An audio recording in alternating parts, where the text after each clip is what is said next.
Claro que sí. Pues bueno, entonces el día de ayer nosotros cerramos con este ejemplo de programa que se nos pedía, con la reflexión que no siempre nos van a decir todo lo que se requiere. En la industria del software no es como en algunas clases que a usted le dicen, quiero este programa y estos 5 pasos. Y usted solo hace estos 5 pasos y ya lo tiene todo listo. En la vida real no. En la vida real a usted lo que le van a contar es una historia, le van a plantear una necesidad y usted tiene que poner su punto de vista como profesional y sugerir. Y hay que tener muchísimo cuidado con esto, porque usted no va a sugerir de más. Hay un proyecto, el proyecto tiene un presupuesto, el cliente quiere una cosa, usted va viendo lo que se puede hacer de acorde al presupuesto. Hay gente que se dispara y, ay, podemos hacer esto y podemos hacer lo otro y podemos hacer aquí y podemos hacer allá.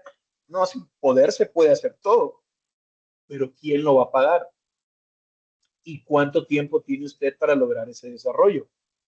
Entonces, son las consideraciones que uno tiene que tener. Al final, la salida se vería algo más o menos de esta forma, pero ya hablamos que aquí hay un montón de cuestiones que no se han considerado.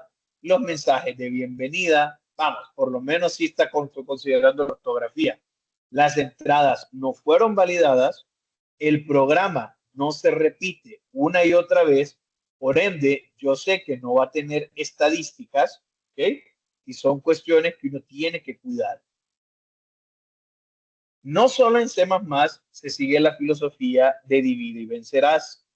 De hecho, en la industria del software como tal, nosotros acostumbramos a separar tecnologías de manera modular y la misma tecnología, el mismo lenguaje, nosotros separamos la estructura.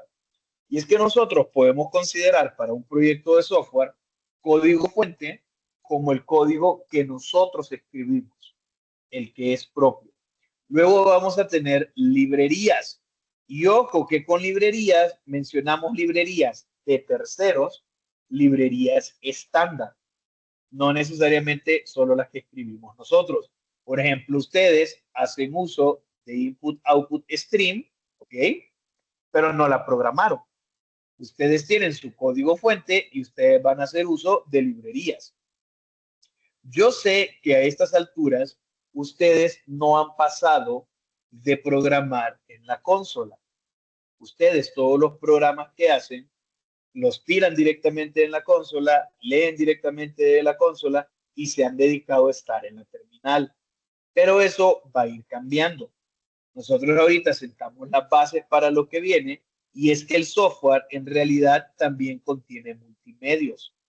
Usted va a tener archivos de imágenes, archivos de música, archivos de video, iconografía, va a tener paletas de colores, línea gráfica, va a tener documentos PDF, documentos de configuración, documentos TXT. Entonces usted organiza el software sabiendo que va a tener acceso a este tipo de tecnología. Usted va a tener que tener carpetas y en esas carpetas va a armar una estructura jerárquica organizando todo esto. No lo va a colocar todo en el directorio raíz. Directorio raíz es el directorio principal del proyecto. Usted tiene un proyecto y aquí usted va a comenzar a colocar pues sus archivos .cpp, pero también tiene que comenzar a colocar las carpetas de librerías de terceros que no son estándar, las carpetas de librerías propias que pueden ir ahí mismo dentro de la de terceros, pero también toda la organización de los multimedios. ¿Y qué pasa con las bases de datos? Pues las bases de datos, usted ahorita está llevando su curso de estructura de bases de datos 1. Usted está haciendo uso de un sistema gestor de bases de datos. Llámese MySQL, llámese Oracle, llámese PostgreSQL, no lo sé. Pero usted está viendo un sistema gestor de bases de datos. Este sistema gestor de bases de datos está en un servidor y usted generalmente se conecta o a través del navegador o a través de un cliente y tiene una consola para probar los comandos del lenguaje SQL. Pues el software también se va a tener que conectar a la base de datos. La pregunta aquí es, ¿cuál de todo el contenido del sistema va a estar dentro de la base de datos? Ustedes a estas alturas ya tuvieron que haber comenzado con diccionario de datos. Y ustedes tienen una tabla y comienzan a colocar los campos y el tipo de valor que puede aceptar cada campo. Pues si usted se acuerda, hay un tipo de dato que se llama object, un objeto. Entonces, por ejemplo, las fotografías de los usuarios, usted las va a guardar en carpetas o las va a guardar en un campo cifrado del tipo objeto de la base de datos. Y ahí hay decisiones importantes que tomar, porque entre más contenido tenga la base de datos, más pesada va a ser. Acuérdense que las bases de datos tienden a crecer.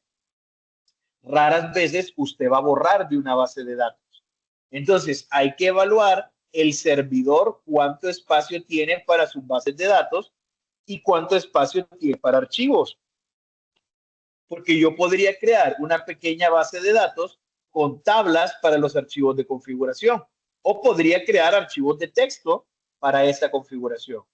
De momento, como usted ha estado en consola, lo que usted hace, importa librerías, declara variables y luego tiene un bloque en el que usted inicializa todo antes de comenzar con las entradas, procesos y salidas. Pues ese bloque que usted ahorita llena de manera manual, luego usted lo va a tener que llenar o consultando archivos o consultando bases de datos. Nosotros nos vamos a enfocar en este curso en estas dos partes de aquí. Ya en programación intermedia, usted lo ve completo. Si bien es cierto, nos vamos a enfocar en estas dos partes de acá, vamos a estar mencionando escenarios y ejemplos que involucren todo lo demás para que usted vaya teniendo un panorama mucho más amplio. Pues bien, nos vamos a enfocar en los archivos de encabezado, los header files, conocidos también en programación orientada a objetos con otro nombre. ¿Ok?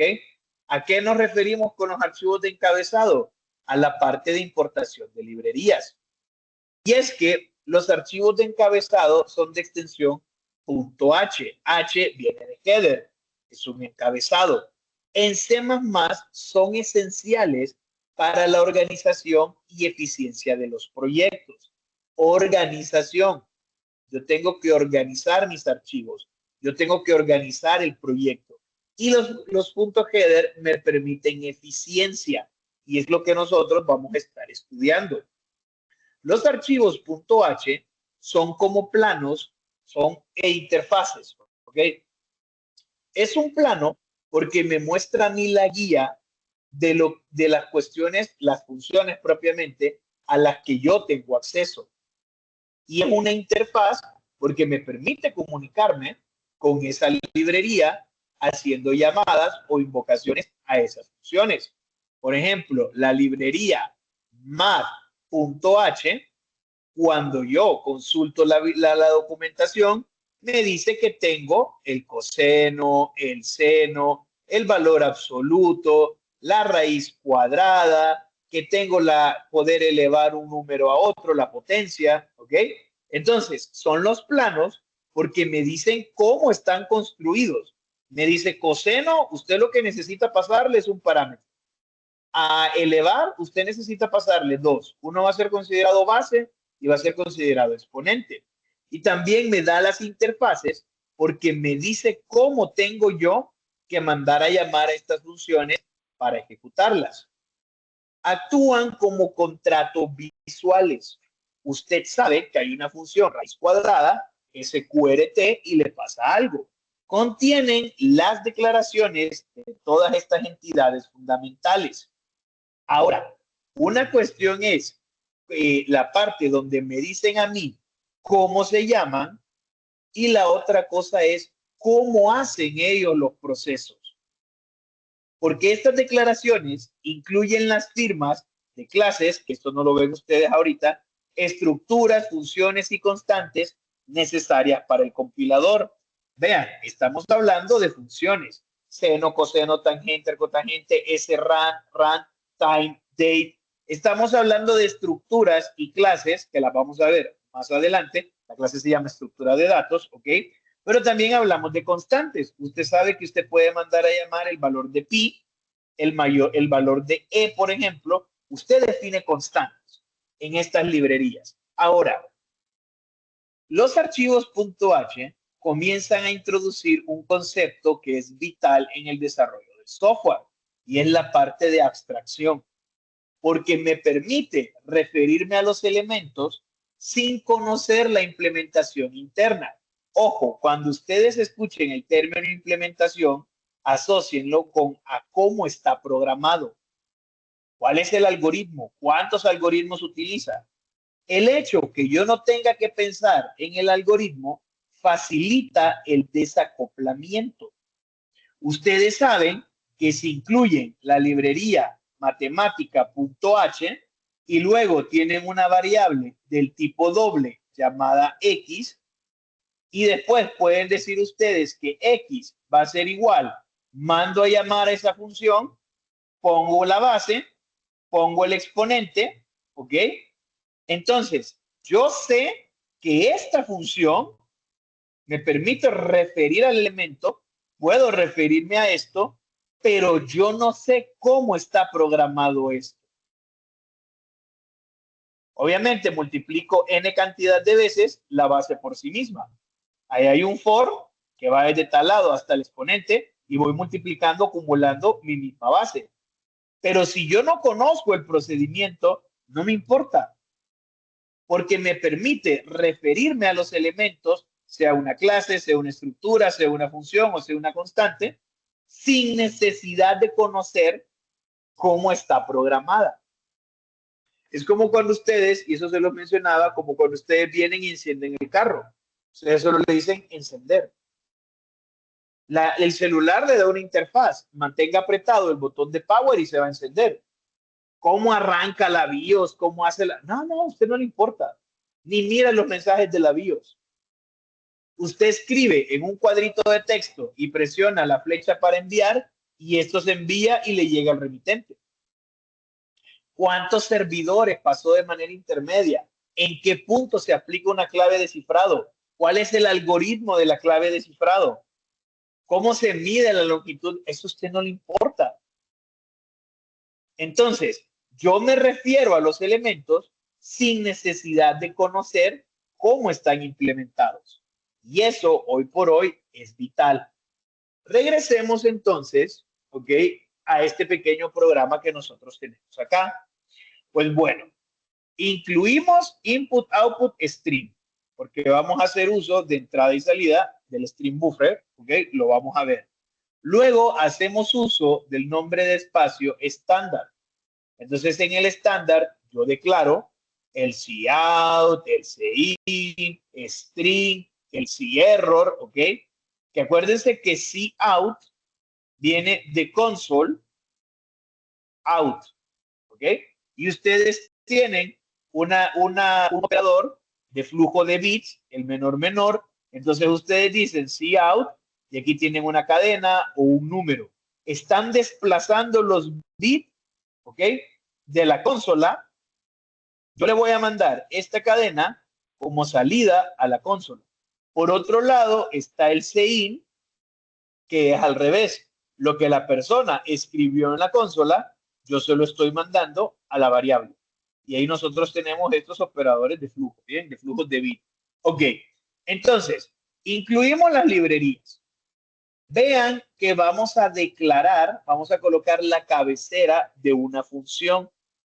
La función no retorna valor, se llama saludo y no tiene parámetros.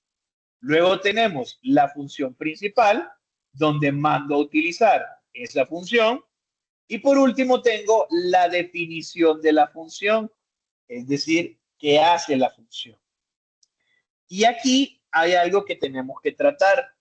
A algunos de ustedes les enseñaron a programar de esta forma. Primero colocaban las declaraciones, las cabeceras, luego ponían las definiciones. A otros les enseñaron directamente colocarlo así después del main. Y a otros les enseñaron sin necesidad de la cabecera, solo la definición, pero antes del main. De cualquiera de las tres formas va a funcionar, sí. Pero para la primera parte del curso, yo necesito que separemos la cabecera de la definición. Eso en primer lugar, para entender un poco cómo funcionan las librerías y cómo funcionan a lo que vamos a aterrizar, que son los TDA. ¿Okay? De momento sepamos que yo tengo esto. Aquí le aviso al compilador que voy a tener una función que no va a devolver nada y acá le digo al compilador de qué se trataba.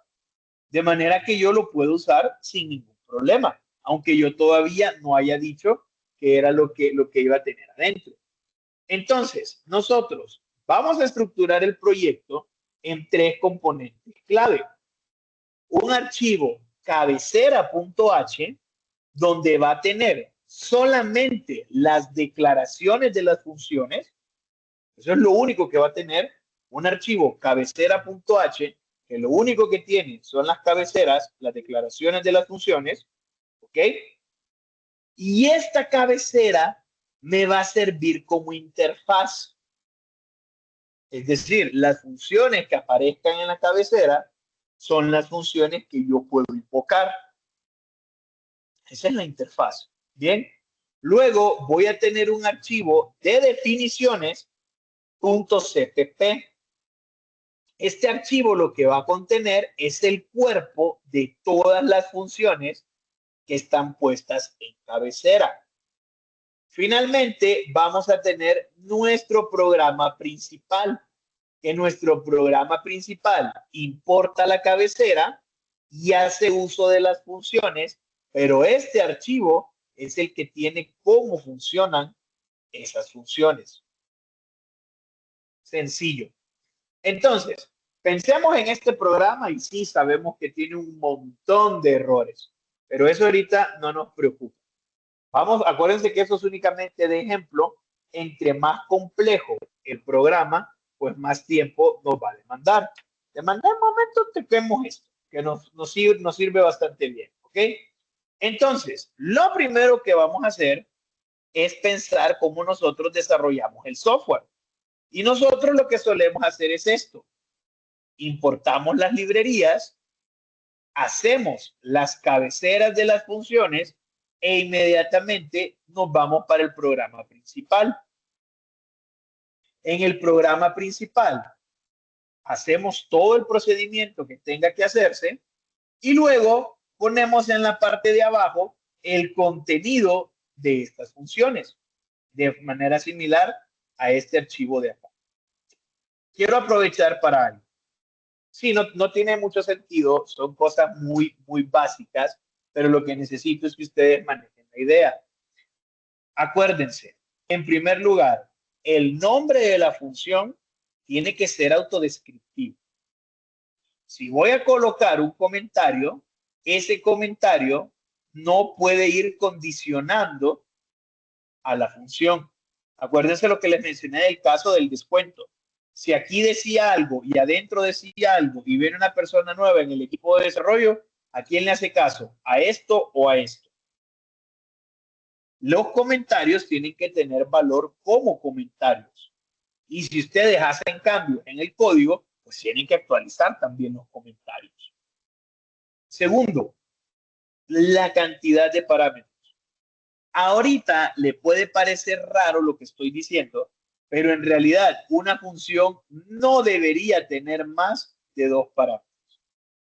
Se puede tener, bueno, ustedes saben que pueden poner la cantidad de parámetros que quieran, pero realmente más de 3 parámetros, ya la cuestión como que no va pintando muy bien. ¿Por qué? Porque las funciones, cuando ustedes las construyan, acostúmbranse a que solo va a hacer una cosa. Cada función solo va a hacer una cosa. Entonces, sumar dos números, tiene que sumar dos números. No va a leer los números. No los va a mandar a imprimir en pantalla. Sumar los números, solo tiene que sumar los números. Lo menciono particularmente por el caso de dividir. Ustedes no pueden hacer una división por 0, pero el contenido de esta función solo debería ser retornar numerador entre denominador. Y ya. No debería de incluir yo una condición para ver si este número es 0. Desde el momento en que esa función tiene que hacer uso de otra función, ya se complica. El software ya lo estoy complicando. Ustedes están estudiando con un perfil gerencial. Ustedes están pensando en tener o un emprendimiento o de desarrollar campos, desempeñarse en campos profesionales a nivel gerencial. Si yo estoy trabajando, ¿ok? Yo estoy trabajando y vengo yo y le digo a Samuel, Samuel, hace este módulo, viene Samuel, lo termina y me lo entrega y yo empiezo línea por línea a verlo todo y a cambiarlo y a modificarlo. ¿Para qué le pedí a Samuel que lo hiciera? Cuando ustedes son jefes, tienen dos opciones. O contratan a alguien que sepa hacer el trabajo y lo dejan hacer el trabajo, o contratan una marioneta que no sepa hacer nada y ustedes le tengan que decir cómo, cuándo y dónde hacer las cosas. La cuestión está que muchas personas que están en gerencia piden que se hagan cosas y los trabajos se retrasan porque luego les toca a ellos rehacer las cosas. Les toca rehacer las cosas porque los subordinados no deberían de estar trabajando y es mejor despedirlos y buscar otra persona competente. Les toca rehacer las cosas porque no se dieron a entender bien y no pidieron las cosas como debían, o les toca, la peor de todas, rehacer las cosas porque ni siquiera confían en el subordinado y se ponen a hacer las cosas desde cero. Y esto no es así. Una función yo la voy a mandar a llamar cuando esté seguro que la puedo llamar, porque la función solo debería de hacer una cosa. No siempre lo vamos a lograr, pero vamos mentalizándonos a eso. Entonces, en este caso, si ustedes se fijan, comenzamos con el programa principal. Declaramos número 1, número 2, resultado y operación. Se hacen las lecturas, obviamente aquí hacen falta las validaciones y luego venimos con el switch. Otra cuestión, el switch funciona con una variable de tipo entero. La función mostrar menú me regresa un número entero. Muchos de ustedes crearían una variable opción seleccionada igual a mostrar menú y luego colocarían aquí opción seleccionada. Eso es desperdicio de memoria. No necesito yo una variable temporal si cuando yo mande a llamar a la función me va a rotar, me va a retornar un entero. Entonces, esto se va a sustituir, ¿ok? Esto se va a sustituir por lo que mostrar menú me envíe. Si me envía 1, que se haga la suma. Si me envía 2, que se haga la resta. Si se envía 3, que haga la multiplicación. Si el usuario elige el 4, yo primero veo si puedo dividir. Si la división puede hacerse, mando a llamar a la función para dividir. ¿Ok? Si no, no hago absolutamente nada. Ese if no lleva ningún else. ¿Ok? Ahí se va. Bien.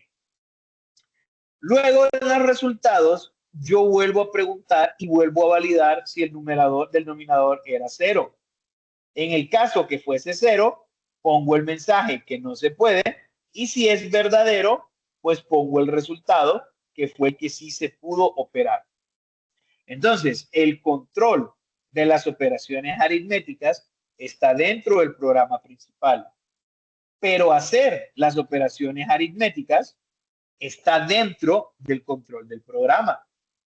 Ingeniero, no tiene sentido. Pues usted puede venir y decir raíz cuadrada de menos 15. Le puede mandar menos 15. Le va a retornar un error. Claro está. Pero antes de que, o sea, le va a retornar el error hasta que evalúa la expresión. Antes de evaluarla, no le va a decir absolutamente nada aquí. Bien, sigamos entonces. Sigamos. Entonces, digamos que este archivo, el archivo principal, se llama tarea. Lo que nosotros vamos a hacer es dividir esta tarea día 2 en 3 archivos. Nuestro código fuente, que tiene la función principal, un encabezado funciones.h y un archivo de definición de las funciones llamado operaciones.cpp. El archivo funciones.h quedaría de esta manera. Si no se ha definido funciones.h, la vamos a definir. Funciones.h tiene las cabeceras de las funciones y termina la definición de esa librería. ¿Ok? Ahora, operaciones.cpp manda a incluir a funciones.h. Y lo que hace operaciones.cpp es que me escribe el contenido de las funciones. La declaración de las funciones estaba de un lado, la definición de las funciones está en otro lado. No debería darse el caso que las funciones manipularan la salida y la entrada. Yo aquí estoy haciendo que mostrar menú muestre en pantalla el menú, haga la validación y me retorne el valor. Debería de tener un menú, solo una opción, solo para mostrar, debería de tener una validación por aparte y debería de correr este mecanismo adentro de este. Pero es que no puedo evitar utilizar el cout y el cin porque estoy corriéndolo en terminal. Cuando yo ya esté corriendo en una interfaz gráfica, ya va a ser diferente. Porque si ustedes se fijan, si yo lleno en un formulario número 1, número 2 y aprieto el botón sumar va a mandar a llamar a sumar, que le paso este número y le paso este número y aquí va a regresarle el resultado. Sumar es independiente de la interfaz. Restar, multiplicar y dividir son independientes de la interfaz. Por desgracia, mostrar menú está programado única y exclusivamente para correr en terminal. Y ni modo, como les digo, deberíamos de evitar esto, pero en el nivel en el que vamos, es la única manera que nosotros podemos programar. Entonces, algo que hay que llamar la atención, un include lleva menor y mayor y otro include lleva comillas. Cuando yo coloco los signos de menor y mayor, estoy diciendo que es una librería estándar. Es decir, le indico al sistema operativo que se vaya a los archivos fuentes y muy probablemente dentro de una carpeta llamada lib va a encontrar este señorito de acá. Y como ya es una librería del compilador, no es algo que nosotros programamos, no es necesario ponerle la H, porque él ya sabe que es una librería estándar. Cuando yo coloco las comillas, le estoy diciendo que no lo vaya a buscar allá, sino que lo busque en los archivos del proyecto. Eso es lo que yo le estoy diciendo. Si el archivo no está en la raíz del proyecto, habrá que pasarle con este mecanismo la ruta completa. ¿Ok? Entonces, yo voy a tener ahora este único proyecto.cpp. Si ustedes se fijan, incluyo funciones.h y corre el programa. El include IOStream y el using namespace está metido aquí en operaciones.cpp. En este caso particular, como ustedes están con Visual Studio Code y no los puede vincular, funciones.h y funciones.cpp, que tengan el mismo nombre. ¿Ok? Que tengan el mismo nombre. Bien. Entonces, aquí podríamos ver que funciones.h y funciones.cpp están en la raíz. Vean, aquí tengo los dos archivos de las tareas y aquí tengo estos archivos del encabezado con la declaración y el CPP con la definición. Lo que nosotros vamos a hacer es organizar en una carpeta. Creamos una carpeta que se llame funciones y en esa carpeta metemos esos archivos. En Visual Studio Code lo veríamos así. Usted tiene la carpeta del proyecto, y yo le puse ocupo al proyecto porque lo ocupaba para copiar el diagrama. Entonces, tengo una carpeta que se llama funciones. Adentro de funciones tengo operaciones.h y operaciones.cpp.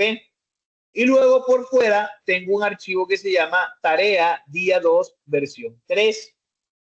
Este archivo, vean que el include es diferente.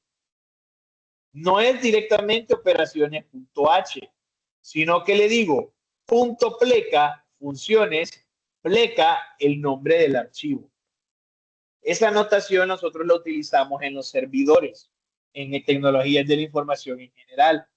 Punto pleca significa directorio raíz. Entonces, punto pleca funciones, le estoy diciendo de tu directorio raíz, ¿ok? De tu directorio raíz, necesito que busques una carpeta que se llama funciones. Pero esa carpeta funciones está en raíz. ¿Ven? De mi raíz, la carpeta funciones. Adentro de raíz está este elemento que es una carpeta. Adentro de esta carpeta hay un archivo que se llama operaciones.h. Eso es lo que yo te estoy pidiendo que ingreses. ¿Sí? Hasta aquí. No hay ningún problema. Bien. Para mañana vamos a desarrollar esto de aquí. Pero entonces, pensemos un poco en esta parte del directorio y demás. Vamos a abrir, pueden abrir ustedes también el Visual Studio Code. Voy a crear un nuevo proyecto. Vamos a abrir un nuevo folder y aquí vamos a poner dentro del escritorio, claro que sí, 1300, porque es la sección de nosotros. Después la voy a borrar. Observamos todo, nos vamos para este nuevo archivo, ¿ok? Nuestro directorio, ya estamos aquí. Nos debería preguntar si confiamos en él. Ahí está. Le decimos que sí confiamos. Bien, entonces, lo que voy a hacer es que adentro de esta carpeta voy a crear una carpeta que se llame funciones, ¿ok? Voy a crear una carpeta que se llame funciones. Adentro de funciones voy a crear un archivo que se llame funciones.h. Entonces, hashtag, espérense. Este no me muestra el tamaño. Levanten la mano si ven bien ahí. ¿Se lee bien? Perfecto.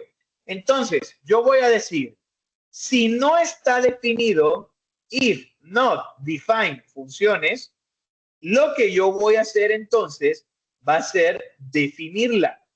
Vamos a definir funciones.h. Esto va a terminar con un end if. ¿Ok? Esto ya está terminado. Bien. Entonces, esto es lo que nosotros tenemos. El archivo funciones.h. ¿Qué va a tener el archivo funciones.h? Vamos a poner una función que se llame saludar. Una función que se llame saludar. Vamos a colocar ahora otra función que se llama saludar, pero esta función saludar ocupa una variable del tipo string. Y obviamente necesito colocar el nombre de espacio del cual pertenece ese string. Bien. Y lo tenemos acá. ¿Sí? Del estándar string. Pueda que les muestre, ¿okay? Pueda que les muestre a ustedes esta parte de acá, donde dice eso, pues estándar no tiene ningún miembro string. y sabemos que sí lo tiene. De verdad sabemos que sí lo tiene. En Visual Studio Code no sé por qué me está dando este problema.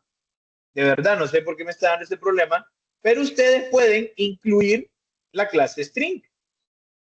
Incluimos la librería string y no hay ningún problema. Les digo, eso es la estructura de Visual Studio Code, que no me detecta string dentro del nombre de espacio, dentro del directorio nombre de espacio estándar. Pues yo ya tengo funciones.h. Ahora vamos a crear funciones.cpp. Creamos un nuevo archivo y decimos funciones.cpp. Este funciones.cpp va a incluir, ¿ok? Va a incluir a funciones.h. Vamos a quitar esto de acá. Eso es lo que estoy diciendo. Vamos a incluir a funciones.h. Vamos a hacer uso de input output stream y vamos a crear las funciones. Una solo manda a decir hola mundo y la otra me pide un nombre y saluda a este nombre y vamos a preguntar acá algo así como que, qué sé yo, ¿cómo estás? Bien, y se va. Entonces, si ustedes se fijan, y por eso me gusta más el otro IDE, acá en funciones tengo las cabeceras y aquí en funciones en el CPP tengo lo que hacen estas funciones. Nos vamos a ir otra vez a la estructura y adentro, ok, esto lo voy a cerrar, adentro de aquí vamos a crear, no, aquí. Esa es otra cosa, aquí, ahí está. Vamos a crear ejemplo.cpp. Entonces, ejemplo.cpp, yo voy a incluir, ok, yo voy a incluir, voy a decir punto pleca, funciones, pleca, funciones.h. Y voy a mandar a decir saludar y vamos a mandar saludar sin ningún parámetro. ¿Ok? Guardamos y corremos.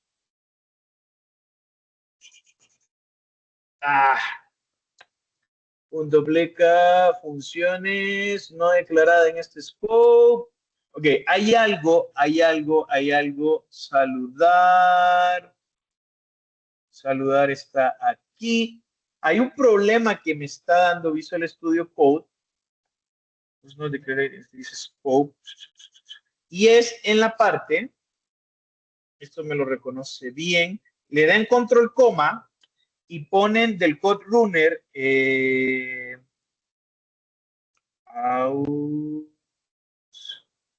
code runner. Ay, no me acuerdo. Y se los coloqué a ustedes. Se los he colocado a ustedes en el campus porque no me está compilando todos los archivos de un solo. No sé por qué Visual Studio Code está haciendo eso. Vénganse aquí a avisos y aquí les puse esto. Executor map. Ok. Nosotros control coma, executor map y dentro de map aquí hay un JSON. Generalmente a ustedes les tiene que decir que solo va a compilar un nombre de archivo. Necesitamos que lo compile de manera recursiva, ¿ok? Necesitamos que compile de manera recursiva y creo que es que esto no está salvado. Que esa es otra cosa. Yo le doy control S, control shift S, perdón. Vengo de otro IDE y aquí lo corro y aquí está, ¿ok? Vamos a darle clear a la consola. Vamos a darle clear a la consola, lo volvemos a ejecutar y aquí está. ¿Ok? Esto es lo que ustedes tienen que agregar. Van a encontrar todos los nombres .cpp y ocupamos que todo lo que esté dentro del mismo directorio lo vincule. De nuevo, control coma si están utilizando executor, si están utilizando code runner, executor map y en el JSON aquí les dejé esta línea. Porque si solo tienen file name, les va a correr un CPP activo. Si tienen asterisco.cpp, no va a buscar en las carpetas. Y ojo, que yo me confundo, pero es que Yo Visual Studio Code hasta ahorita, Control-Shift-S, tienen que salvar todos los archivos. Entonces, si usted se fija, aquí hay algo bien interesante. Yo solo mandé a escribir funciones.h. Funciones.h solo me tiene las cabeceras. Funciones.cpp ya me tiene esto de aquí. Eso significa que si yo ya hice un programa y este programa manda a saludar, ¿quién tenemos aquí? Tenemos a Belki. Por ejemplo, este programa manda a saludar a Belki, pero yo quiero que la salude de otra forma. ¿Ok? Hola Belki, ¿cómo estás? Yo me voy a venir para acá y en este archivo voy a hacer la modificación. ¿Ok? std, cout, vamos a decirle cómo estás y aquí std, fin de línea. Yo voy a cambiar el comportamiento de las funciones aquí. ¿Cómo se llaman las funciones? Y el programa, en realidad, no lo tengo que cambiar. No, hombre, no es que con Control-Shift-S salvaba todo. Espérense.